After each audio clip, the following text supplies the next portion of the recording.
Many metaphysical tenets seem to be universally accepted as true. Join us as Mel Doerr hosts a discussion with other psychics to explore these topics from different points of view. Do we all have to believe in the same things? No. But in order to accept the opinions of others, we need to understand them and not judge them. We need to look at the other side of the coin. Hi, everybody. My name's Colleen Pearl, the Cool Crone, and I'm here with a bunch of my very, very favorite psychics. And we're going to be, this is our first show. We're starting a show called The Other Side of the Coin. And in this show, Mel will be asking us to explore a particular topic. Tonight's topic is, what is it like to be psychic? And we've also got some questions that came from his posts on his community board on his channel. But initially, we're just going to be talking about what it's like to be psychic for each of us. And the point of the show is that everybody has a little bit different experience, and that's okay. Nobody's, there's no one size fits all, especially when it comes to spirituality and metaphysics. So, with that, I'm going to turn things over to your host, Mel Doerr. Hi, Mel. Hey, how's everybody tonight? Great. Good. Colleen, that lead-in was phenomenal. You did. Thank you. And you got a great MC voice. Oh, thanks. Thanks. I'm just so happy. We've got Colleen, we've got Sherry, we've got Gerald, and hopefully we can do this perhaps twice a month, once a month with the core four, if you will, and we can have guests on for different topics. The way the show came about is we were doing Sherry's show, I think it was last week. Mm-hmm. Yeah. I said, well, let me play the devil's advocate. And we were going to call it devil's advocate. We're like, nah. And then somebody said the other side of the coin. And it was like, yes. So the idea of it is like Colleen said, we take different topics and we try to look at all the different sides of that, the different opinions. And hopefully that can pull us together as opposed to divide us. Yeah. If you disagree, that's all right. But let's keep it positive. Mm-hmm. Right? So let's start with Colleen. Colleen, how did you get started with your psychic work? When did you know that you were psychic? When I was really young, I decided I was a witch, and I was correct. And by the time I was pretty young, like 12 or something like that, I was into astrology as well as being a witch and all of that stuff.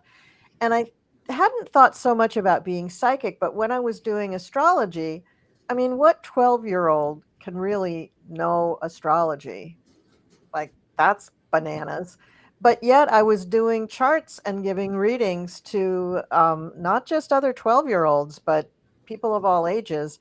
And my charts, my readings were right. So I think that what I was doing there was sort of channeling into the symbols on the page of astrology and reaching back to some sort of knowledge from other lives or something. I think that was my first experience. And that experience gave me a lot of confidence and abilities. And I, picked up cards and other stuff. And I just kept going and going and going. I like the way you said that because the best astrologers and tarot readers that I know is you're looking at the chart, you're looking at what the tarot says, but you're reading more into it than what the actual chart says. So I tell people it's okay to use that as a focal point, and that's really what it is. Mm-hmm. Yep. We all have our focal points. Yeah, a tool. Mm-hmm. A tool, right? Like scrying or automatic writing or crystal gazing or flame gazing. I used to describe it as scrying the chart. That's the way I would tell people what I was doing, because they just didn't. They were just like, "How are you doing that?" And I was really young, and my family was just like, "Just close the door. We don't know what's going on in there." Like, they didn't want to know what was going on, but it was It was interesting. Like I did a chart from my music teacher, and at the time he was very happy to be a music teacher. Oh my God, he was on the precipice of immense change in his life. And I went on to tell him what he was going to be doing for the next 20 years. And that is exactly what he did. He ended up going from there to a series of different entrepreneurial type things to being an executive at Microsoft and becoming a millionaire or whatever. And I was, this was so far out of what he was looking for. And he was just like, what? You're crazy. And I was like, well, let me look at your wife's chart. Yep, that goes along with your chart. Let me look at your kid's chart. Yep, you're going to send her to a really expensive school. So you're not going to be a high school teacher when you do that. And he was like, okay. So, that's like, that was one of my favorite charts to do because they were struggling financially. And it was so great to be able to tell them with confidence that their lives were about to change forever. A good example of telepathy. Telepathy means thought transference. Mhm. Um, I never used the word scrying.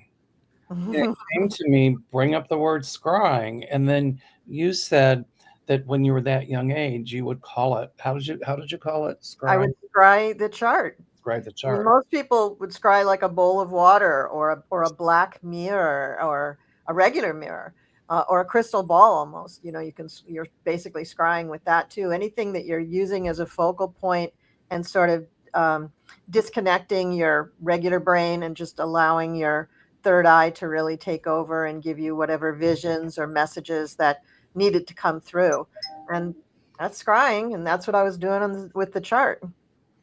Okay. Sherry, how did you get started? Well, when I was around 4, I would talk to this male voice, kind of like Darth Vader's voice, that deep bass voice. And when asked, "Who are you talking to?" I would say, "God." And everybody would be like, "Oh, okay." They thought I was just talking out loud. Everybody in my family does it. But I physically, literally heard a voice that would talk to me and tell me things. And as I got older, different things happened along the way. And at one point, I remember my mother just kind of looked at me and went, "Oh, you got the gift too."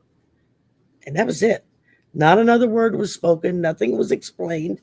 I didn't quite know what it meant, but I spent most of my teen years and my 20s and 30s pretending that I didn't see that or hear that or know that, because other people would freak out if I would say, "Oh yeah, that's in your spare room behind the dresser," and they'd be like, "How do you know I have a dresser in my spare room?" I mean, they would freak out, and then I would freak out because I didn't know how I knew that, and I didn't understand the process, and I slowly started. I guess when all the paranormal shows started on TV in the early 2000s, and I'm fascinated with that, always have been, and I started watching, and that was about the time that internet radio developed and was birthed. And there was a couple of networks that were on that would do paranormal shows, psychic shows, readers would come on, and I was just fascinated. And every time I would actually get through on a call line and talk to somebody, the first thing they'd say to me is, "Well, you're psychic, right?" And I would be like, "No, no, no, no, I'm not." They're like, "Yeah, you are. You need to just deal with it." And when lockdown hit from the big C, um, and I was stuck at home and started playing around on YouTube, trying to see what was out there, I came across readers reading tarot cards, and I was like, "Oh my God, I didn't know this even existed." And within a couple of months, I had people telling me, "You're psychic, right? You need to be reading cards." And I was like, "I don't even own cards. I don't know anything about it." Someone sent me cards and then kind of walked me through the beginning stages of how to go about reading cards. And it's just been a learning process since. But it was like the minute I finally cracked that door open and said, "Okay, I am seeing and hearing and feeling this stuff." Boy, here it came. And I literally had to ask spirit to slow down You're overwhelming me, because it was like it all came through like a marching band, and it was I couldn't I couldn't function with it because it was too much. And so spirit backed off a little bit. And now they just give me dribbles and drabs as I get comfortable with one area. They'll introduce something else that comes along the path. And and I'm just happy that I'm able to help people that for whatever reason I've been given this gift to help somebody else through their problems. It's very satisfying. The minute I started doing it, it was like coming home. I literally had the kind of epiphany of, oh, this is what I'm supposed to do with my life. It was just that simple. And it was like, wow, I wish I'd have known this 20 years ago. But I know now, and I'm learning and I'm growing, and I love every minute of it. I I like when get you to know said all you wonderful people. So I like when you said you're learning, because I've been doing this work for 54 years, but I'm always learning. Gerald, how did you get started? For me, I always had a sense of knowing things before they happened. I That's always had this connection. And for a long time, fortunately, my mother was very understanding. I consider myself a very spiritually curious person because I'm like, well, what's that mean? What, tell me more about that. And just because I want to take in that information, and I didn't know that I was different. I thought everyone had this oh, sense of connection and understanding. And I sort of just knew which way to go, which questions to ask, which book to pick up. And so I was like, okay. And it was great fun. And when I went away to college, I met some people who were in a coven. I was not a practicing witch at that time, but we studied the tarot together. And the tarot for me is a key to this oracle information. I always thought of myself more as an oracle rather than a reader, because an oracle is just someone who gets information and delivers it. so what is the difference between an oracle and a reader then? They're very similar. A reader oftentimes will actually look at the cards in front of them and understand what the traditional meanings are and will build from that a message. An oracle does that as well as the intuitive understanding and the weaving. And as Colleen so eloquently said, the scrying in the charts, there's a lot of connections. So I've always had this sense of knowing, claircognizance. And when there were periods when, when I first really leaned into this, it was a bit overwhelming because it's like, ooh, this is a lot of information. And I would just open my mouth and stuff would come out. And I'm like, people would look at me and it's like, how did you know that? Know what? I don't remember what I said. I'm better at that now. And I'm better at being present while I step aside so the information can come through. So I don't filter it. So Um, yeah, people, will all the Claires, I'll call them the Claire family. But claircognizant means we know. We don't know how we know or what we know. We just know. mhm. And sometimes it's like, how did you know that? I just did. It's hard to explain. A lot of people, I think that clairvoyance is predicting the future, but it's not. It just means clear sight. Precognition is predicting the future. Mhm. And so we don't always predict the future as psychic. We hook into a lot of different energies. I loved when you said, oracle versus reader. Mhm. So, am I safe in saying that when somebody does a reading as opposed to being an oracle, the reading with the cards is more mechanical? It can be. I mean, and there's multiple ways to do readings. You can understand the meanings of the cards and what they mean in each position. You can also read intuitively to where the cards are just, they unlock something. But then there's the third way, which is the combination of the two. And that's where I think that's when I get excited, because as a person who senses energy of those people who are doing readings, I'm like going, ooh, I want to watch this, because it's just, there's a beautiful, especially with someone who understands their gifts and appreciates them, they are, they're like weaving this beautiful tapestry, and it's like watching an artist. It's watching a conductor. It's Yeah. watching, and it's watching a dancer.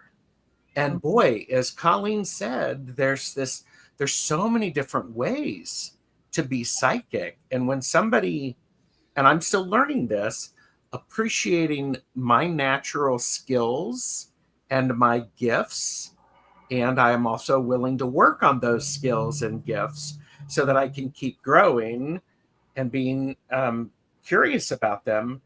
There's a strength in that, and being able to share that gift with others is really beautiful, and it's very gratifying. I love when you said that, you kind of mechanically look at the cards and you know what they mean, but then you're also scrying and you're doing both at once. And then I love when you said it just weaves this beautiful Mhm. story, like the conductor of the orchestra. But in addition, you're also helping to write the Yes. music, if you will. Uh, the way I got started is my whole life. I'll be 71 next month, and I started reading when I was 18. But when I was little, my dad was very, very, very intuitive or psychic, and he would have dreams of the horse races and who would win. Now, my father was not a gambling man, but when he'd get a dream, he'd go to the racetrack and bet the horse that he'd win. Um, I got, Dad, how do you know which race? Don't ask questions. Um, my grandfather from Germany on dad's side was very, very psychic. In the South, we call it witch and water, and they called it a doodle bug, which later became a name for a Volkswagen. But he would take a fork, a stick, and hold it. I think it had to be birch, I don't know. And he would walk, and when it would bend downward, that's how they would find water in those days. And they would hire my grandfather to find water. They called it witch and water. And so dad could do it. And dad said, you can do it too.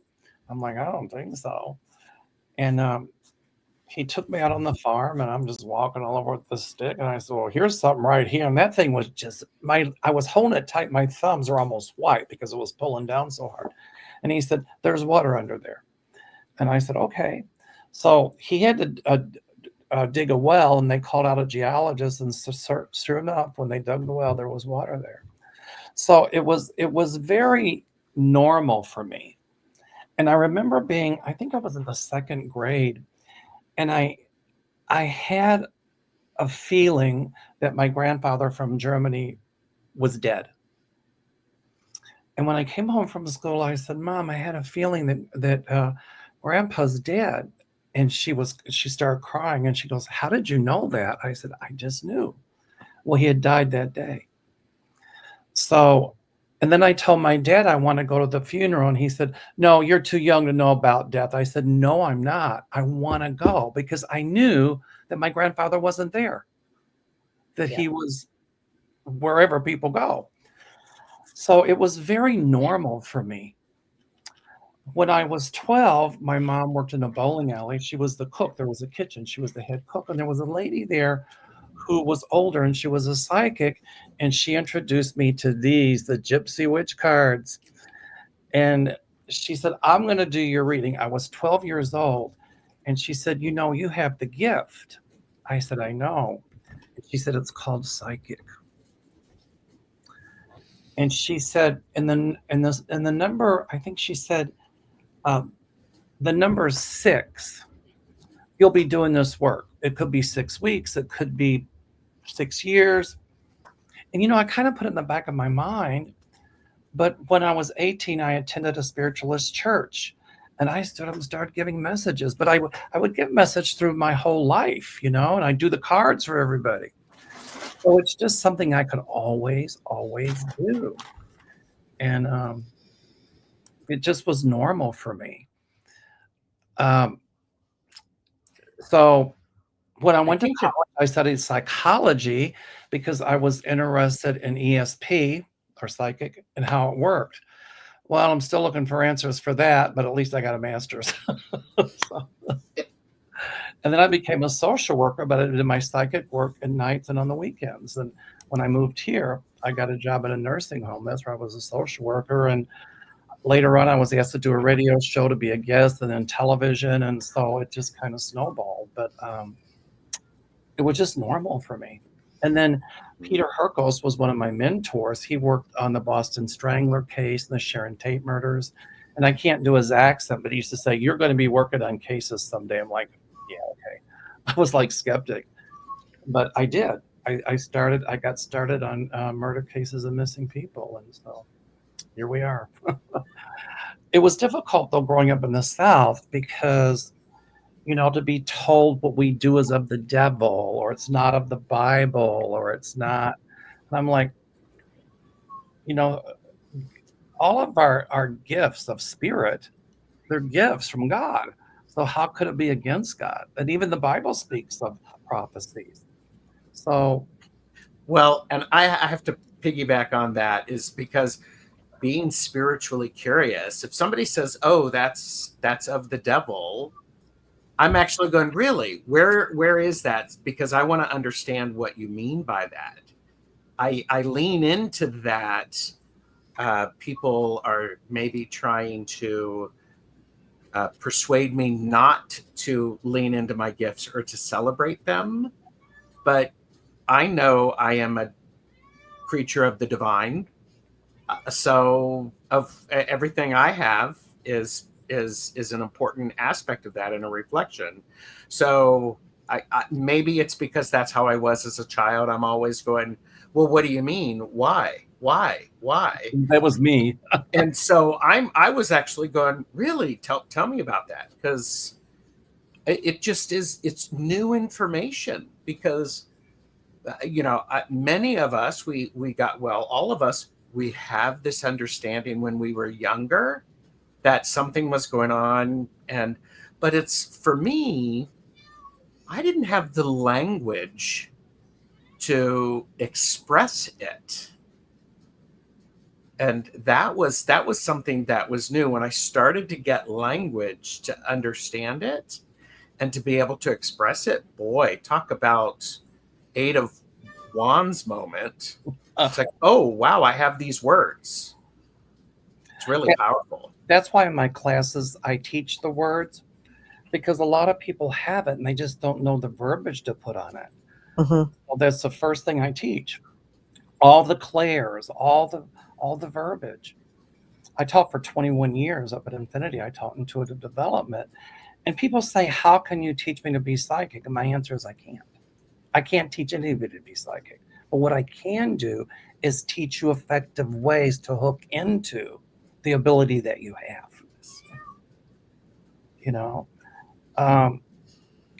And people say, oh, I want to be clairvoyant, I want to be clairaudient, I want to be this. And my response is always, honor what you have. Mm-hmm. I love that explanation, Gerald, about, it's a gift of spirit. And so when people say it's of the devil, I mean, I had a lady come in once and she goes, I said, what brings you to see me? She goes, well, I'm here to save your soul. I said, from what? And then she said to me, have you been born again? I said, no, my mother did it right the first time. Thank you. Good answer. Yes. I like that one. I'm going to have to remember that. So I said, then have you met Jesus? I said, not personally. But so So she kept on and on. I said, ma'am, if you want to preach for an hour, I'll sit here and listen, but I'm going to charge you for the hour. She goes, well, I'm not paying you. I said, then we can call the police department and they'll decide.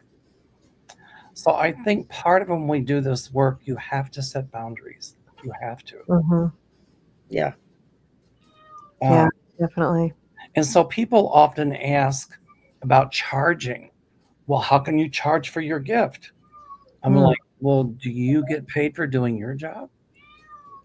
And so there's nothing wrong with charging for what we do. No.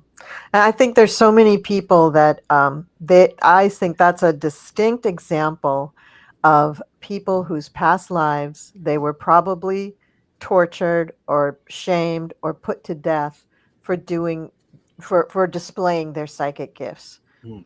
That's what I really think. And that's a very tough one to change in the current lifetime if they're not willing to look at that, you But know? let me play the devil's advocate, the other Okay. side of the coin on that. Okay. So, but just because that happened in a past life, does that mean that I'm relegated to have to repeat it in this life? I have free will. Not necessarily. Um, I think that I think it depends on how traumatic the experience was in your past life.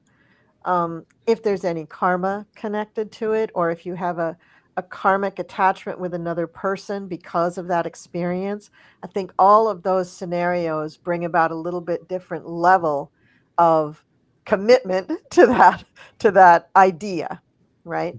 And also what you do in this life, I think also will shade it. Like if you come into this life and you have a very, very religious upbringing, well, that's just going to reinforce what you had in that other lifetime.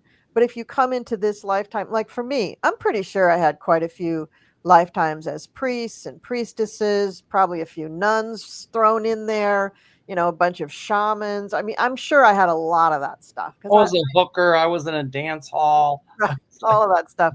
But in this lifetime, my parents, I mean, they were somewhat traditional, and so it was expected that we would join a church and go to church and all that stuff. But we no one in my family was really super duper into it.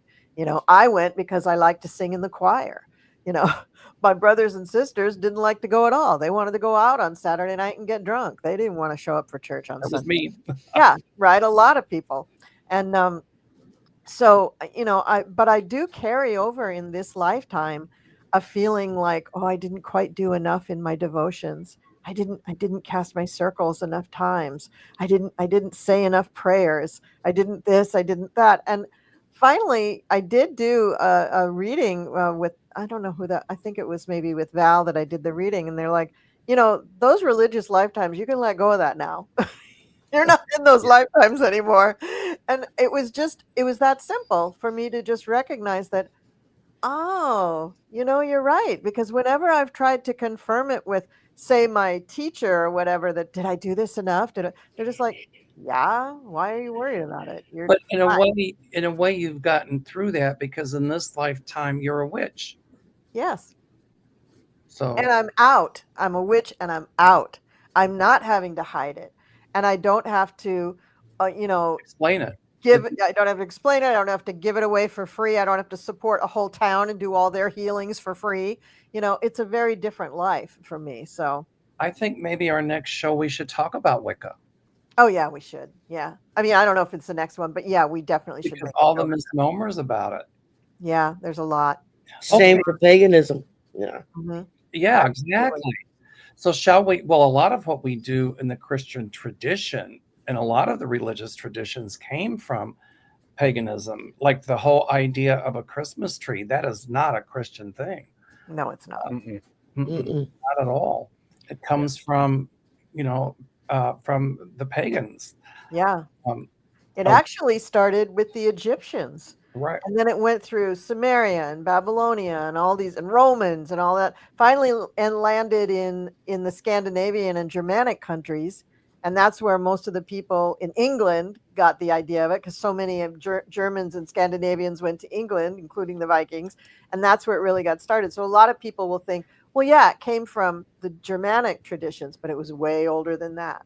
and this is what I really love, and being spiritually curious, finding out about those. Where did that originate? Where did that from where did that come? What's the what's the Origin. history and the origins? And Yeah. that's fascinating to Yeah, me. it is. It's And fascinating. it's okay to be spiritually curious. I am too. You know, Gary and I sometimes we took a haunted tour of Prague. We did a haunted tour of Milwaukee. We stayed in a haunted hotel, and people were going, "I can't do that. Weren't you afraid? Did you feel anything?" I said it wasn't about the haunted. It was about the folklore. Yeah. And to hear the folklore and how it originated, it just fascinated me. Mm-hmm. Uh, Yeah. the dead ones won't hurt. It's the live ones you got to worry about. Right. That's right. No Mhm. dead person ever shot anybody. That's or Go right, figure. Yes. um, so I agree. It's just that, and it's okay to be spiritually curious. And it's just not one religion. You know, I say I'm Catholic, but not really. I am, but not, if that makes any sense, because I cherry pick. You know, I Mm-hmm. take little I'm pieces. the same way, Mel. I'm Catholic, but I'm not. But I'm evangelical, but I'm not. But I'm pagan, but I'm not. It's like Right. I don't know. When I was 16, I had the epiphany of being introduced to the Force from Obi-Wan Kenobi. And the first time I heard that sitting in that theater, and it was literally the light bulb went off, and I went, "Oh, that's what I believe." And it made so much sense to me, and everybody around me thought I was nuts. All No, my me too. friends, everybody Yep. thought I was crazy, and I was like, no, it's like I got the concept of the energy. It's the energy moving through us and around us and for us, and how it all ebbs and flows and pulls and pushes, and it was like once it kind of the concept was sort of spelled out in a dumb movie, right? But it was kind of spelled out, and it was like all the light bulbs were like ding, ding, ding, ding, ding, ding, ding. Everything went off, and I was like, "Oh my god, that's it! That's what I believe." Because one of my best friends in high school was Jewish.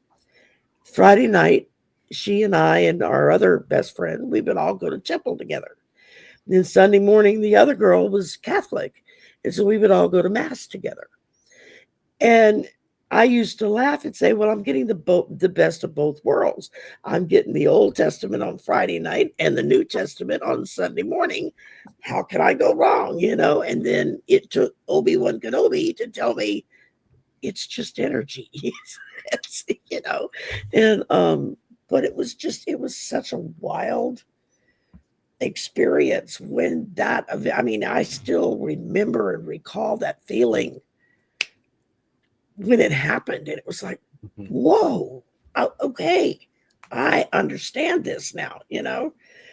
Granted, I'm still learning a lot of it, but at the moment it was groundbreaking for me. It really was. I always said I was going to write Steven Spielberg a letter and thank him for explaining my spirituality to me at the age of 16, but I never did. You know, it's funny. My dad was Protestant and my mom was Catholic. So when we were like 12, we had to go through confirmation classes. It was United Church of Christ, very liberal Protestant church. But, every Friday for 2 or 3 hours. So we started with the Old Testament, went all the way through and until, the very last book of the Bible. So when people quote it, I'm like, no, don't go there. Yeah. No, don't take it out of context. Have you read it? Oh, yeah. And my mom was Catholic. And I used to go to mass with my grandmother on Sundays before Vatican II. And I remember little Missal the red was written in Latin. And when the priest would do, he would consecrate the host, they would have their back toward the congregation. And I always said, Grandma, is he saying I play dominoes, you play dominoes, we play dominoes? All in Latin.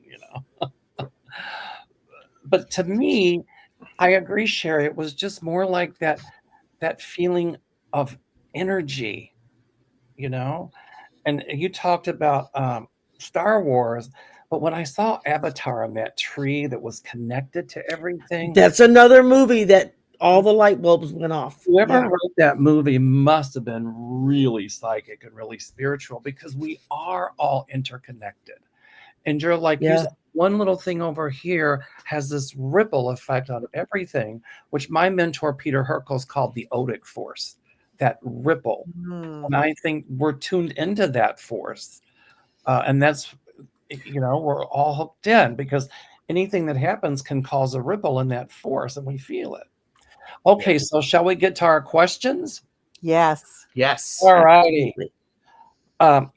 I'm going to start with this one first because Catherine says, my question that I've asked other psychic mediums and have never received a direct answer, well, hopefully you're going to get it now, is how do you turn on and shut off your ability to receive messages? I think that's important for me to be able to rest, and even more important for those who do this work professionally. Thank you. Colleen, we'll start with you. Well, I don't have the experience of like voices coming in my head. So for me, I don't have the experience of having to turn it off. And like you, since I was a child, I was able to do certain things. And I personally just always wanted more. So I never wanted to turn it off. I always wanted more. And even now, I'm still trying to develop gifts in different areas and do more and more and more and more. So I don't have a good answer for you. But I will say, I have learned a lot about managing my own energy. And the way that I work with it is if I'm feeling that things are too much or there's too much energy coming up or I feel agitated in some way, I get agitated, not agitated like mentally. My I feel it around my solar plexus. This very like I used to describe it as felt like I drank too much coffee, but it was in my solar plexus. And I usually get that right after I get like a kind of a download of information, and then I feel it in my solar plexus, and then the words are just coming, and I'm talking for like a half hour. And I you get know, that too, but I thought it was irritable bowel. no, no. Oh, you know what? It could be also with that. I don't know. But but when I feel like that has gone on too long or I'm not comfortable or I just feel like I need to kind of calm down, I've learned different grounding techniques, sending my feet into the earth like roots of a tree, sending a cord from the top of my head all the way down through my chakras and into the earth, holding something dark like a dark stone or wearing dark jewelry or holding a rock or touching a tree or touching something in nature or even touching something that is grounded like a grounded vegetable. Even a potato chip came from a potato, which is from the ground, and it has salt on it, which is also from the ground. But I find things like that to ground myself, but that's only in extreme cases because most of the time I'm kind of greedy and I'm just like, give me more, give me more, give me Me- more. Okay, Sherry, how do you turn it on or turn it off? When I figure that out, I'll let y'all know. That's a good I'm answer. I like still Sun Psychic Jean was the first time we read together, and of course, she just has this ability of turning it on and off. Just blows my mind. And I asked her one time. I said, "Okay, how do you do that? Is it you just seem to just flip a switch and it's there, and then you flip the switch and it goes away?" And she was like, "Oh, you just got to control the flap." And I'm like, "What flap?" She said, "The flap over your third eye." She says, "When you're ready to receive, you flip the flap open, and when you're done, you flip the flap closed." And I went, "Okay." And so I have no control over the flap yet, so it doesn't work for me. But I when I get overwhelmed when it's too much, that's when I'll just simply say to spirit, "Okay, you're messing with my head now. Go away for a little while. Let me watch a movie or something hold on, and hold on. I gotta unplug." ask this. Let me the other side of the coin. Okay. When you said you're messing with my head, does spirit really mess with our head, or do we mess with our head? Oh, that's a good question. I never really quite thought about it like that. Um, I think what I mean when I said you're messing with my head is it's too much information, too much energy that's coming at me like you're being bombarded. It almost feels like a full frontal attack, where I'm literally like putting my hands up saying, wait, wait, wait. Devil's advocate, And does spirit attack? You said full frontal attack. no, and it's not spirit attacking. I don't have the right verbiage for what I'm trying to express. It's just overwhelming. It is very overwhelming to the point that I feel like I'm under attack. It feels like I'm just being thrown back in my chair. And I'm literally putting up my hand saying, wait, stop, wait, wait, wait. It's too much. And it took a little while for me to kind of get some of that to where I can now kind of just hold up a finger and go, hang on, and they'll stop.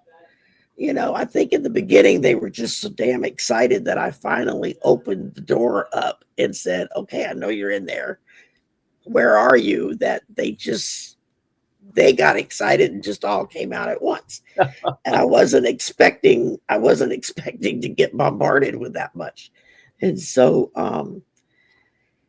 Gerald, I can see you. It's a learning process, it's one day at a time in it with that. Gerald, I could see you going like this. Yeah. Let's hear from Gerald. So who asked the question? Kathy, and the question was, how do you turn on and shut off your ability to receive messages? Okay, Kathy, this is a great question. And this is a question from someone who has a great deal of opportunity and a lot of connection. So kudos to you.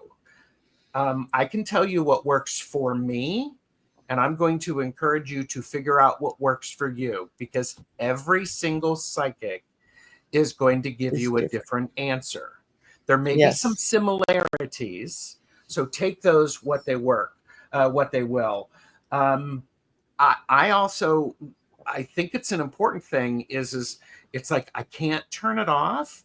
For me, I have to go, okay, what's different now that I don't feel like I can turn it off to where I did feel like I could turn it off?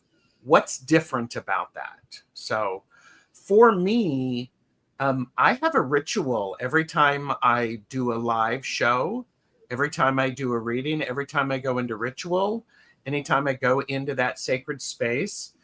And I do that ritual, small things each time, because the fact that I'm doing it multiple times builds energy around it. Boundaries are really important. This is a volunteer position. You can, Medium Betsy Palmer says that a lot. This is a volunteer position. And if you don't want it, you can say stop. And things may trickle in other ways, but you have boundaries, and they're so very important. It's really important for me. It was important to understand, what's my baseline connection like? What's my frequency of this connection? Because if my baseline is really high and yours may be low, a little bit of difference can alter things and can be very disconcerting. So once I know my baseline, and if I'm going off of my baseline, I'm feeling discombobulated, like Colleen. I open my mouth and 30 minutes later, I don't remember a thing that I've said. I've had that happen. Been in ceremony, been ridden, don't know what the heck is going on. Okay. I think it's so important to have a technique that helps you center and gain that sense of being inside the merry-go-round, to where it's going to take you, it's going to not as dramatically cause you to go, whoa. And I learned early on, I had friends who, they used the term shields up, from Star Trek. And Mhm. when people were to start feeling overwhelmed, there was this sense of shields up. And it was a bit of a joke because, when you share that, for me, it's always been, I have to strengthen my filter, Mhm. because I don't want a shield to block everything out. I want to Right. go, wait a minute. Okay, I need a different pair of glasses. I need my my far reading glasses, or I need my close-up glasses. So then I can focus on what that is. Now, for me, a lot of times it's when they're not stopping, it's because I'm not listening. And Bingo. and when I believe I'm part of the divine. I'm connected to the divine, and I'm very happy about that, and I trust. And I trust that when the divine has a message for me, I'm going to get it in one way or another. Mhm. And And if I if you don't pay attention to it, then you get that energy that keeps hitting, like, and it won't stop. Yep, yep. Mhm. And sometimes, it's this sense of, all right, and I've done this, and I still do this. I know you're telling me something. I would prefer it in English or a language that I can translate so that I can understand it. And go, okay. And then I have to be willing to listen to Mhm. what's going on. Yeah. And that sense of overwhelm, it shows up in different ways. I mean, when I get overwhelmed, I take a nap. Me too. I Mhm. Man, it's my ideal. I mean, after I do a show, hardcore readings, big ritual, I'm I'm going to take a nap, because that way my conscious brain gets out of the way. All of the information can settle where it needs to settle, to where I can access it later. what I I've taken a lot of notes here, and these are great points. For me, it's like, how do you turn it on and off? People ask, like, when you're out shopping or you're out at the grocery store, are you picking up things on people? I'm going, no, I'm thinking about what I'm going to buy for the week. It's not like some of the TV stuff, and I'm at the grocery store chewing my nails going, I see for you. And it doesn't work that way. I have the wig for that, by the way. Yeah. Um, I put something in my notes here: OCD and ESP, obsessive compulsive. I think those of us who have it, we all have it. Some have it more than others, but we all have it. Tend to be a little OCD. Now, maybe I'm being stereotypical, but when I saw this thing on my tonsil, for example, I tell my husband, I know this is cancer. 3 doctors told me it wasn't, and I couldn't get it out of my head. I know this is cancer. I know this is cancer. And I was telling, my office staff, and they're going, stop already. You're driving us crazy. I said, no, I know this is cancer. Mel, you need to give it up. I said, I'm not giving it up. So finally, I just kept pushing, and I found a doctor, and he said, this is cancer. So you have to pay attention to the intensity of the message, because sometimes it could very well save your life. Yeah. Oh yeah, So that's why I very was much so. what I ask you. Now, a lot of times what happens is we get a message, and then we get into, is this me thinking this? Is this my guys? That's analysis paralysis. What I teach is pay attention to that first thing that comes through. Yeah. That's your intuition. It's hard to Yeah. get people to do. Sherry, I love about the energy. Um, usually when I get a message like that, when I was working on murder cases or missing people, I would ask for that kind of energy. because I needed to tune in. I needed to Mhm. the mind of the perpetrator and the mind of the victim. And you have to make sure that you can handle that. Mm-hmm. And a lot of times when I'd work on a case and I get home, I was like a dog looking for a bone. I didn't give it up. Mm-hmm. And so I had to learn to step aside from that. And even then, it was difficult. So I think we have to use discernment about the Yeah. types of readings we want to do, Yep. how we want to do them. Unless you keep getting something like when I had open heart surgery, I kept dreaming of my family in spirit. And they were playing cards. The mom's side of the family, they loved to play poker. And they wouldn't let me play cards, and I would wake up upset. Why wouldn't they let me play? And when I was diagnosed and after I had the open heart surgery, the dream stopped. So the message was I wanted to join them, and they wouldn't let me because they were telling me I wasn't ready to cross over. That's I right. love that. Mhm. So Right. pay attention to the situation. And if you get something that keeps gnawing at you, Mm-hmm.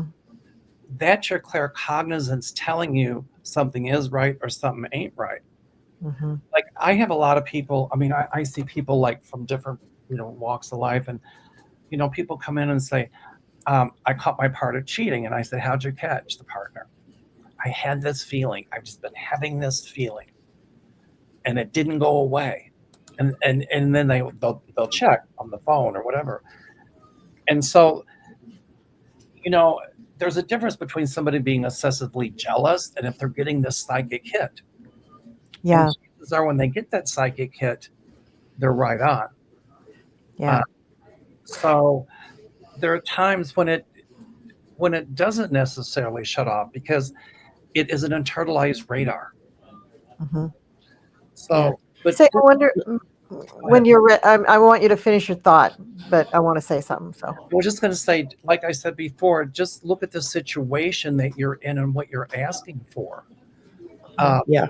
And that's a way to help turn it off. But I'm not at the grocery store, or people notice me when I'm out. Are you Mel Doerr? Yeah, I am. Hey, how's it going? What do you see for me? And I say, an appointment. That's Mhm. right. Boundaries. You have to set those boundaries. Yeah. Yeah. So as you guys were talking, so Mel was talking about discernment, and Gerald had mentioned, he has his rituals and things. And in fact, like when I do card readings for clients, I usually say a very short little prayer right before I do the cards, and it just helps my mind kind of zoom in and do a kind of a laser. This is where we're going. But I think that for the audience that is listening, and for people who are trying to work into this stuff, there's sort of at least two levels. There's probably a whole bunch more, but I'm just going to talk about two levels. There's the person who is the DIYer. They want to do it all themselves. They want to watch YouTube. They want to pick up a few things. They want to learn how to do this, and they're going to do it. And some people will be able to do that and get a lot of pleasure out of it and develop their gifts to the point that they need to, and they'll be very happy with that. But then there are those who are seeking something a little deeper, maybe something a little more spiritual, or maybe they're more on the metaphysical side. But I would say to those people who are going for a little bit bigger game, as it were, that you're going to need either. I mean, in this day and age, most people don't think it's necessary to get a teacher, but I'm going to say you're It, wrong. You it, always need a teacher or a mentor if you want to really go that extra mile, because that teacher or mentor is going to help you develop a practice for yourself that will, as you do your practice, and it may be metaphysical or spiritual, or it may be, physical, it may be more of a physical workout, a yoga, or going out in nature or something like that. But that practice is going to allow your mind, body, and spirit to align in such a way that you really get to where your flow is. And your flow is going to help you develop all of your gifts. You're going to start probably with your strongest gift, and you want to develop that, because that's going to teach you so many lessons about the way you work with your spirit guides, with angels, with your intuition. so set So, the intention. yes. Always set the intention. Every reading I go into, I say, can I get through this? And I say, why? And it comes back as to keep you humble. But Yeah. I always set the intention. for the best benefit of the client, whatever the Yeah. intention is. The highest good of all is what I say. Yeah. Well, Well, and I think this, one of the things that I have to remember going back, how do you turn it off? When you have a teacher, that teacher can help you learn from your experiences. Right. Yeah. Experiences has taught me, that go off on 30 minutes of ramble and not remember. I remember the impact of that, and I'm going, okay, this is one of the reasons that I need to learn from this. And sometimes it's big, sometimes it's small, but there's always this, how am I growing and how am I evolving? Right. And Is- on the is on there? the go I'm ahead. sorry, go ahead, Colleen. Oh, and on the score of do you charge for this or not? Yes, you charge for it. It's your energy. You're putting your energy not just for that one reading, but for all your experiences coming forward, allowing you to do that reading. So Yeah. that's a very, very valuable piece of energy that you're giving away to this other person. If they don't give you something in return, they don't really benefit. If you go to get therapy and you don't pay for it, you probably don't get better. If you go to the doctor and you don't buy the medicine, you're not going to get better. So there's a huge energy exchange there, and spiritually and economically, you owe it to yourself to pay for it to get what you deserve. It's funny that it's not funny, but when you brought it up, a lot of times if I'm doing a session and somebody keeps,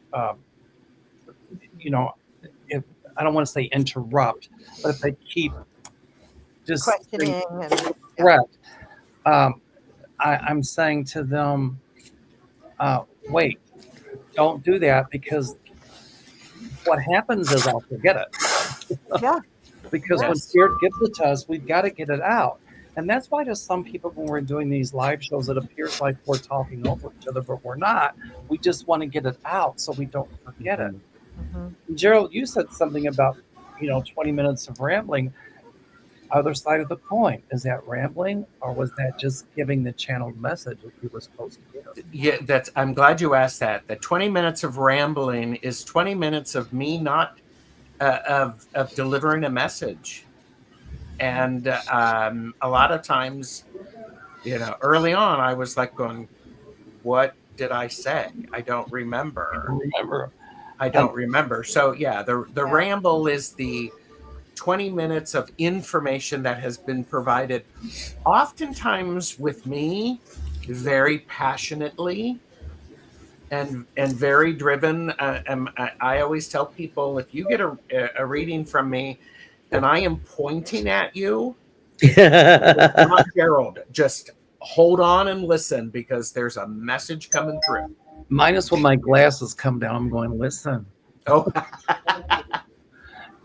I know with me to get hit with or not hit, I'll have people that I've read for, whether if it's the little free mini readings we do online during our shows, or if it's a full on paid reading, and then they come back and they'll say, but you said da da da da da da, and I'll be like, okay, and I have no recall. I have to go back and watch the tape, because Yeah. once it comes out, it's pretty much gone. I have no memory of it. Right. Yeah. Well, it's not your Within the show, I can not say your something. reading. You gave it away. You Right. gave Yeah, that energy to the other person. That's why I think exactly. it's so important to record readings that you do for people, because it's not right for you to, I mean, maybe this is intimate information. Maybe you shouldn't know what you told them because it's yes, very personal for them. yes, So Right. so you got out of the way and you were the channel to allow that information to come through. Now the client again has a responsibility. They're going to pay for it. They should record it and then they can listen to it.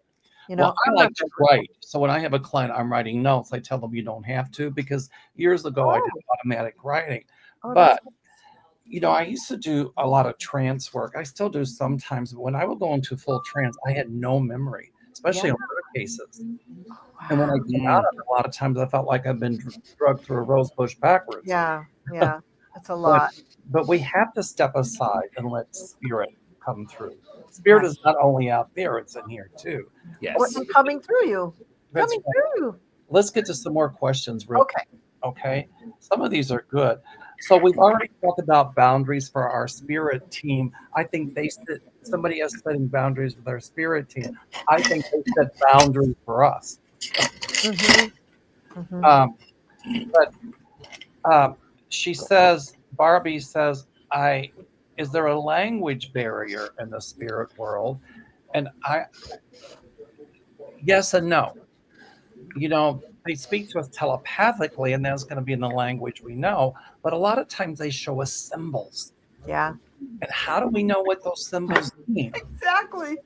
And Yeah, I get visions, I get clips from movies, right. movie clips. It's like, well, that doesn't make any damn sense. Yeah.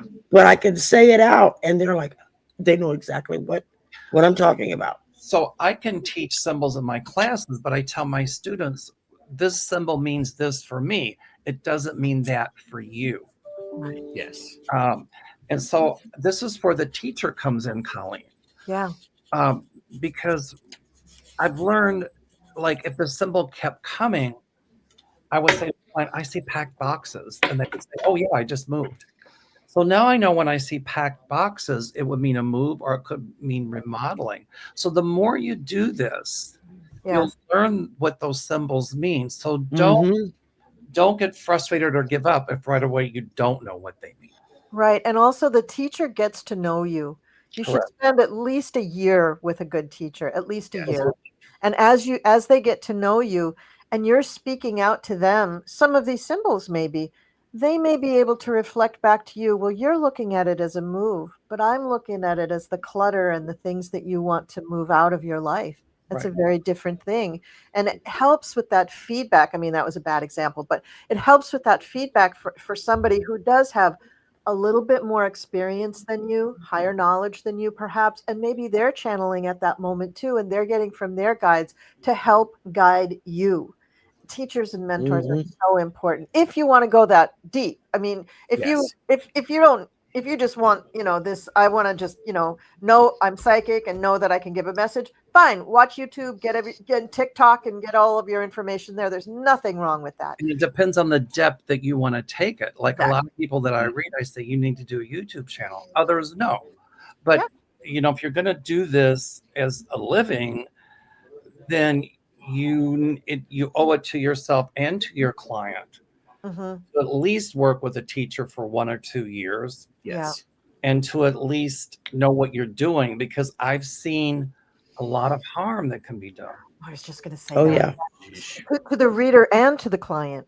Correct. You can cause harm. So that's another good reason to have a teacher. It helps you learn how to protect yourself, how to shield yourself, how to protect yourself from clients that are too invasive energetically. Okay. It's rare, but One of the reasons why I like to read with other people is because I'm getting a message and then someone else will pipe in and say, well, it could also mean this. Or did you think about looking at the colors on those 3 cards that are matching up? And in the beginning, it made me feel like, okay, I'm not very good at this. I'm missing stuff. And it took a while to realize that, no, it's got nothing to do with that. It's just that someone else with a little more experience is seeing it a little differently than me, and them piping in and adding to what I've seen just makes the picture fuller. yes. And It I just always took me a little while to get remind used yourself that, those, what is it, 7 blind men walking around the elephant. They all Yeah. felt something different. Yeah. Never compare what you're doing with somebody else. Never. Exactly. That's why people ask me to read, like, I get it all the time. Well, so-and-so psychic said I will not read on what other people say. I read on what's true for me. Yeah. Now, one thing I want to ask, Gerald, you raised your hand real quick. Did you? Well, I want to, the language barrier. Yes. Because when I am accessing Akashic records, I sometimes have the ability to communicate with spirit guides for an individual. So they're a bit of a go-between, and it's a great honor. It's a great privilege. And sometimes I can't understand what it is they're trying to communicate.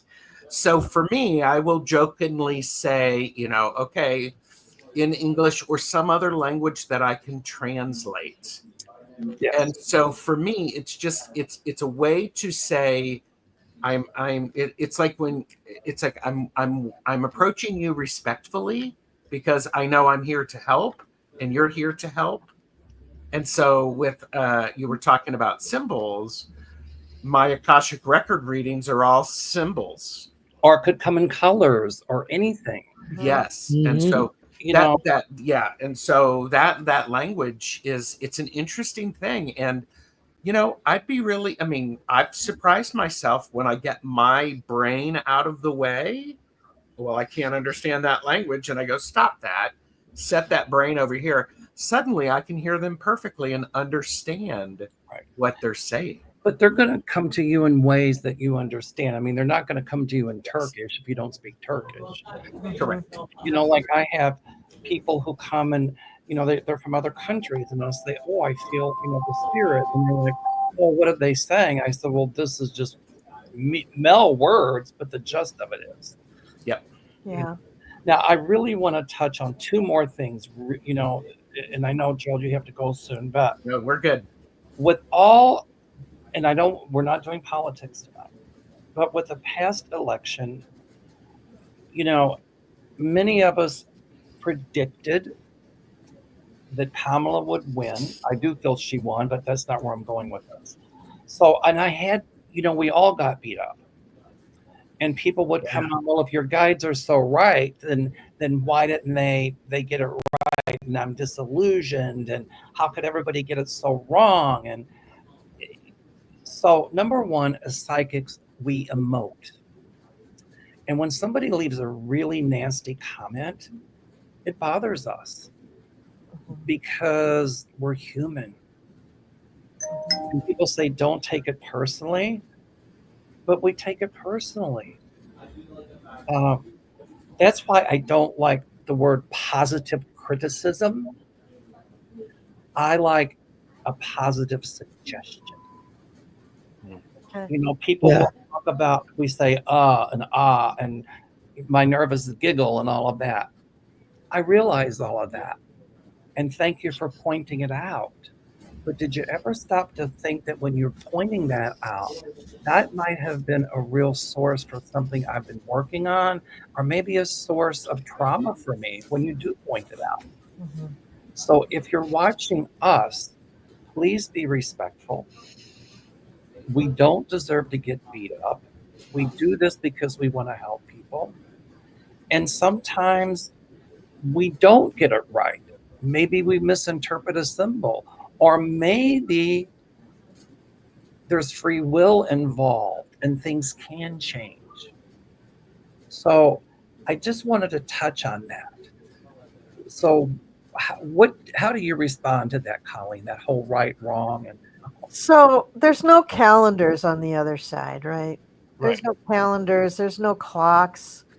There is music, which boggles my mind because music has time to it. But anyway, there's no calendar and there's no clocks. So I know for me, I have predicted things that were way off by like a year or 2 or 3 years sometimes. Or how about just an outcome that didn't come out the way you Yeah, just plain wrong, just an outcome that didn't come out. But then 6 months later, it comes out. or there's a Now, different twist to it. yeah, there's a different twist. And the interpretation of things is the art of it. And it is something I'm constantly trying to refine and constantly trying to be better at. And I don't apologize for being wrong. No. Things change. There is free will. I know better than anyone that you can take a life and make different choices and things will turn out differently. So, what I predicted that was going to happen on a particular thing and I was so sure of it, hey, there's free will. And the players could change their minds and make different choices and something nobody could ever foresee. And then it's different. Or how So, about this one? And here's what I believe, that the future has many different outcomes. And yeah. sometimes we're predicting an outcome that seems to be the most prevalent, but that's subject to change. Yeah, and a little pet peeve of mine while we're on this topic of pet peeves is that when I make a prediction and it seems so outlandish that it couldn't possibly come true, people are very quick to say, well, it couldn't do that because the laws are like this, or it couldn't do that because my dentist said he could only see me on a Friday. Right. Well, you know what? We're talking about the Akashic records or out in the ethers or out in, world of the angels. It is possible. What I said would happen could very well happen. Right. And all these other things are meaningless in the light of this cosmic truth. I think it's really important to understand simply by asking the question, you've already shifted the energy around what you're interested in understanding. Mm. And so my philosophy is this is a snapshot in time. This is what it looks like right now. Mm-hmm. And there's lots of opportunities for ping, ping, ping. And, don't limit what is possible by our human understanding. Yeah. I Why have would another. Oh, I'm sorry. Go ahead. why would you limit the universe? Yeah. Don't do it. I don't. Let me rephrase that. Gerald Tarot Stash says, "Do not limit the universe. Just don't." But No. back to my question about when we get these people saying, well, you predicted this and it was wrong. And then they're like, I give up. I'm not watching YouTube anymore because you got it wrong. Everybody, I'm like, wait a minute. We're not a scapegoat here. And, and people want to say, well, if you're listening to your guides, how could your guides be wrong? And it doesn't work that way, really. No, it doesn't. I mean, we could misinterpret it, but also when I get those comments, I just say, peace be with you. Sherry, what are you thinking about that? Sherry? It's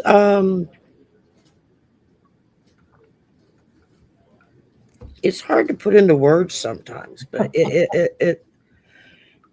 me who never shuts up, and then when I get asked a question, it's like the words go away. That happens to me a lot, especially on camera. But I think I think it just depends on your being given, you're being shown, you're being helped in whatever way it's going to best benefit the person that you're trying to help. The reason I'm looking down, you all, is because I'm looking at your questions. And also people ask me, why do you always look down? It's not that I'm not paying attention. I'm looking at your questions and I'm writing little notes and what everybody says so I can.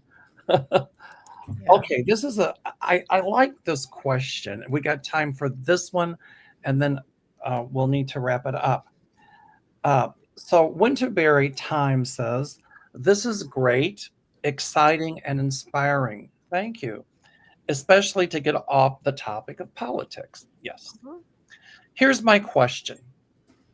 I have often wondered, do psychics pick up the energies of random people and hear or sense what this stranger is thinking about the psychic?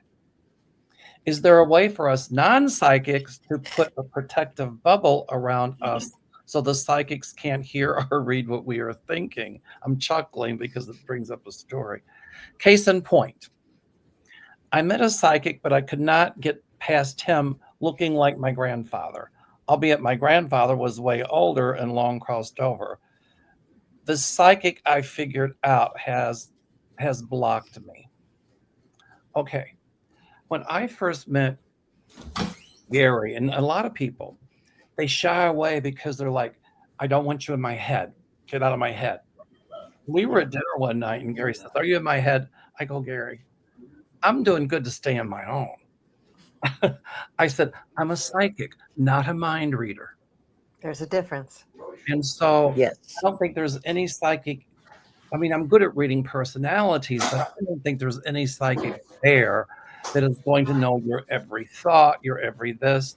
So, Winterberry, you don't have to worry about that. No. Well, and it's not like they show on TV with some of these little television shows they have, Hollywood eyes, where right? you have psychics walking around and walking up to supposed strangers in the meat market saying, Like I said, "Oh, your Uncle Charles just left a message for you." No, it doesn't work like that. no. It, So it, it's you don't have to worry about us being in your head. Because no. trust me, we have other things to do with our time and our energy. And We're worried about what's in our own head, much less well, what's in and yours. if you're coming to me for a reading and we're not connecting together, then I want to know what's going on. And but I'm going to do this. I'm going to do this weird thing. I'm going to talk to you about it, and I'm going to ask, is there something that is going on? Because I'm an Yeah. adult, Yeah. and I want you to be honest with me, Right. and I'm going to be honest with you. So Yeah. Although Exactly. I have had the experience where, say, I'm at Trader Joe's and I see that somebody who's like stocking the shelves or bagging my bag or whatever, I pick up that they're just really upset. They're really devastated. Something has happened that they shouldn't be at work. But They're that's really, because you really upset. chose to hook into it, or you're an empath. That it doesn't An mean empath, it yeah. doesn't mean you're thinking of everybody. No, I'm not picking up every rando person, but if somebody is really having a hard time, and that might give me an opportunity to just say, "Hi, how are you doing?" and just smile at them or Maybe something. that's what they needed for that. Yeah, yeah, and I'm not gonna dig into a whole thing. And on the topic of shielding your mind, can you? Absolutely you can. I think Russia has a very deep program in their, what do they call their new KGB, FSB, or something like that. We I Something think had like it. that. I think they do a lot of that, We you had know? it here too. Read The Psychic Warrior. It's a good book. Yeah, and, if you wanna shield your mind, I'm sure you could find that on TikTok or YouTube or whatever, go ahead. But for what purpose? I mean, Well, if it's you like, don't want people to know what's going on with you, I mean, and but it don't doesn't flatter yourself. Are we all that interested in what's going on with each of you on that work. level? It doesn't work that way for me. It's No. not like no, in your head and getting to your deepest, darkest secrets. It's like Gerald said. I got too much to do. I don't want to be in people's heads. And No. I wanted to, I couldn't. It's not like we're in your head. I do know a couple of women who are very psychic. They're both mediums, and they both they just have a like an encyclopedia of psychic gifts going on, and they both are telepathic. They can read other people's minds, not just each other's. And I have known, from rare occasions when it was really important and they used that, but they don't use it all the time because it's invasive and they have ethics and they're And not going to go digging around. we can Yeah. all do it to a degree, but it's not like I'm in your head, like thinking, what you did last night at 5 o'clock. No. It's like I can tell what somebody's motivations and motives are, and they might say, well, I'm not mad at you, but I know if they're jealous. I know I can sense it. Hmm. Yeah. And so I think that's probably what they're doing, Colleen, Hmm. at least in my interpretation of it. Hmm. Okay, let's close on this one. Um, this one, I think, and we talked about it already. Let me see here. Okay. How long did it take you to be able to discern between your thoughts and spirit messages? Can I lead off with this one? Yeah. What I teach in my class is to pay attention to that first thing that comes through. If you're visual, it'll be visual. If you're auditory, it'll be an inner voice thing. If you're kinesthetic, or that means feeling, it'll be a feeling. Hmm. The different clairs. We'll Hmm. talk about those, but there's different clairs. So I tell them, don't get hung up in the analysis paralysis. Is this me thinking this? And people say, well, when I meditate, they tell me to clear my mind completely. And my response is, that's impossible. Yeah. What I teach in my classes is, okay, you're going to hear the dog barking outside. You're going to hear the cars going by. Okay, that's fine. But I want to know that first thing that comes through. That's your intuition. And it could even be a physical symptom like a beating heart or, you Hmm. know, uh, a turning in the tummy or a sense of relaxation. Mhm. And typically the ones that say, I can't do it, when I press them, they just blow you away. So it's that first thing that comes through. That's my answer to it. What do you think, Colleen?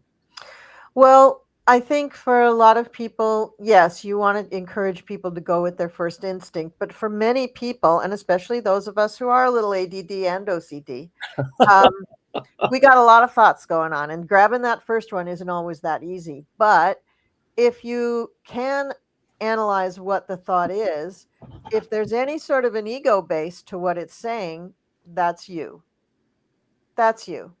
When it's got the I feel like this, anything that's connecting you to your ego, that's you. Well, ego means self, really. Yeah, but yourself on the earth, on the planet, you No, know, when the thought is um not ego based, and when it's always positive, then that's spirit. Sherry, what do you think? He's thinking, I'm not getting anything right now. I was in her You're head. tired.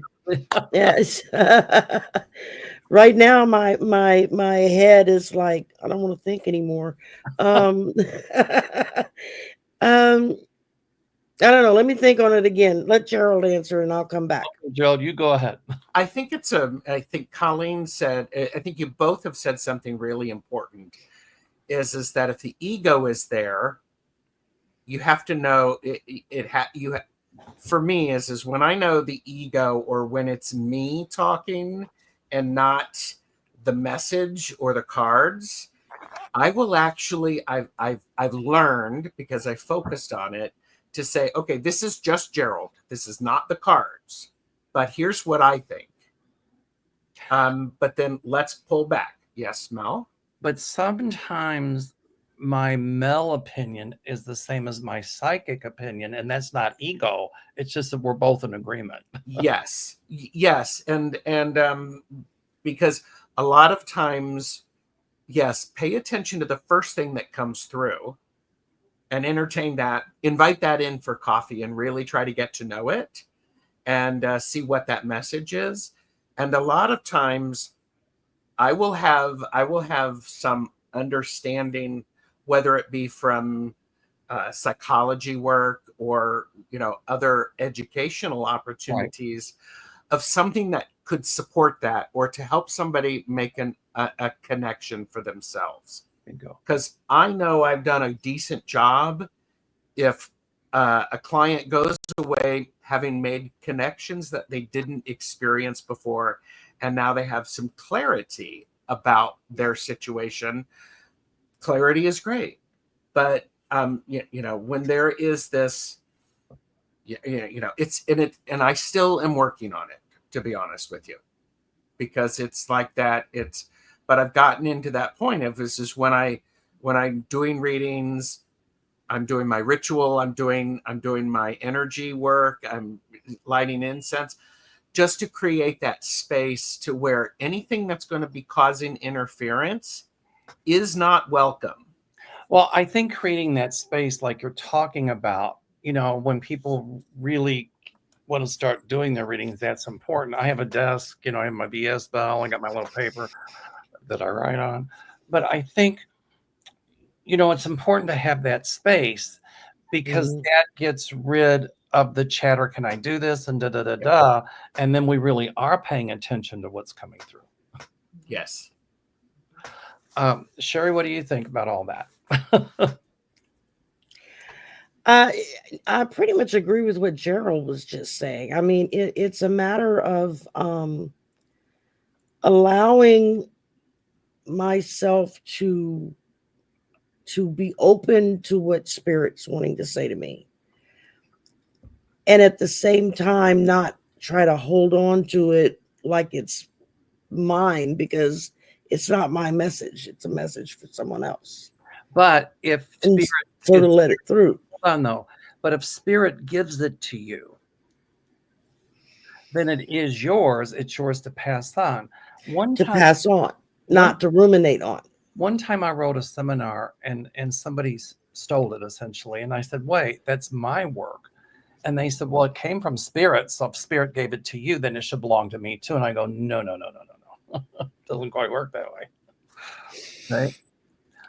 No, I mean, and I guess because so much of a lot of this is still so new to me, I'm still kind of feeling my way through it, what works and what doesn't work for me, and what works for me may not work for Mel or Colleen or Gerald.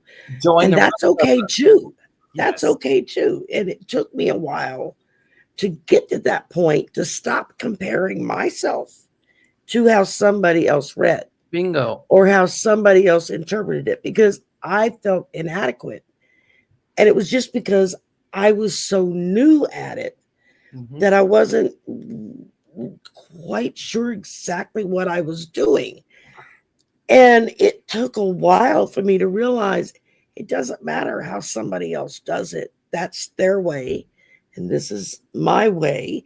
And I'll figure it out as I go along. Just stay open to it. It doesn't matter how new you are or how old you are. Just give the message, but always use discernment. Right. I mean, and like I said, I get a lot of messages a lot of times in movie clips. Spirit will just pop in a movie clip in my head of this, that, or the other. And I'm thinking, what does that got to do with anything? That makes no sense. But I've learned to just repeat oh, you remember in such and such a movie when this character did this and this character did that?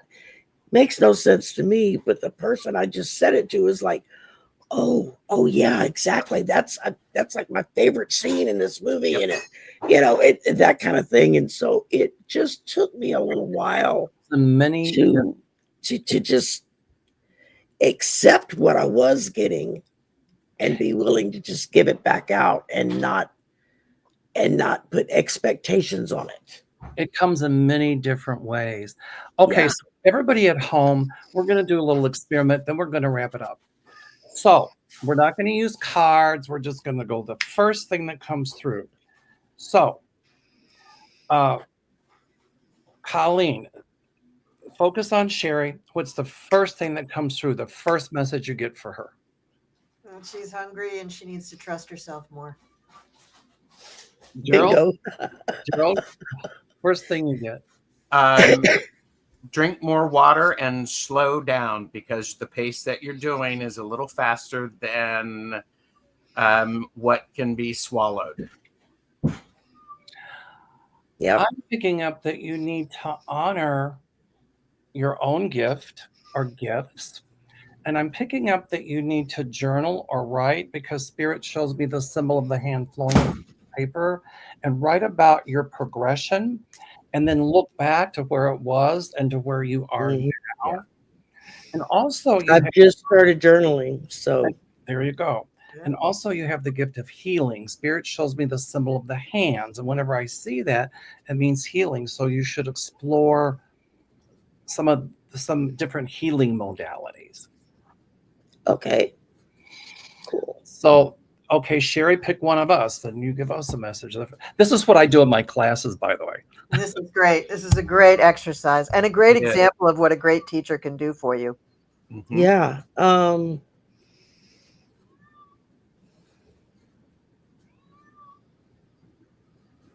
Don't think on it too hard. First thing that comes through. For Mel, the first thing I get from Mel is Change your shirt. No. his joy. Your joy in doing this. That comes through. Well, actually, there's more to it, because I've been feeling really depressed for the past 4 or 5 days. And so your message, because I suffer from depression, but your message of joy really hits home, and it's a message I needed. Yeah, and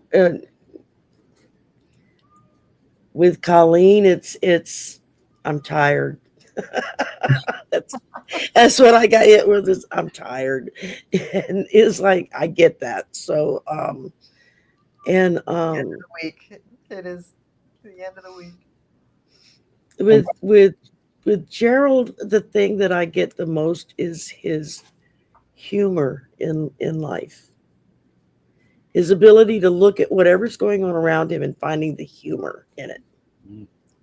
And a lot of people don't have that ability. But you know what, one of the things I really love about Gerald is that he's able, even with that very dry, acerbic wit of his, and you know he's what, able to pick up the humor. you know what, Gerald, there are a lot of people, and I've seen it a million times that do this work. A lot of my students even, and I tell them, don't let the ego get in the way. And then they start thinking they're here and everybody's here, and then the jealousy starts. And, well, I predicted first, and it's like, I've seen it a million times. Your ego will never get in the way. Thank you. Um, I don't know if you're struggling with not about, I don't know if you're struggling with some internal self stuff but that's what I'm picking up, that your ego will never get in the way, and that your presence is very healing. Your ano, your being just shines, and it really lights up a room. And that's another reason that I asked Colleen to ask you to do this, because you're valued and you're very important. Thank you. Thank you. That's lovely. I'm just like, good. That's lovely. Thank you. Thank you. Lovely. And Colleen, to me, you're wisdom, you're professional, you know your stuff. Thank you. And I don't know if you're teaching, but you really need to be teaching more. Yeah, I teach in my civilian job, and I'm talking your metaphysical stuff. I know, and in my metaphysical job. Well, I'm opening a new website actually at the end of mid-March, right before the eclipses. And on my website, I am going to be posting courses, but Nice. they're not quite ready to go yet, but I am doing that. Yes, I'm heading in that direction because I feel that too. That's what I need to do too. Okay, so see, everybody out there, this is how it works. The first thing that comes through, Sherry, you did a great job. You stepped out of that self-doubt and you let it go. Mm-hmm. Yes, very good. Sherry. Yes. Very good. Okay, this has been so much fun. It's been so informative. And we all came from different angles, but part of this is just meeting in the middle. And even though we have different opinions, we still love each other and can honor that. Yep. And Absolutely. that's a message for the whole idea behind the other side of the coin. Yeah.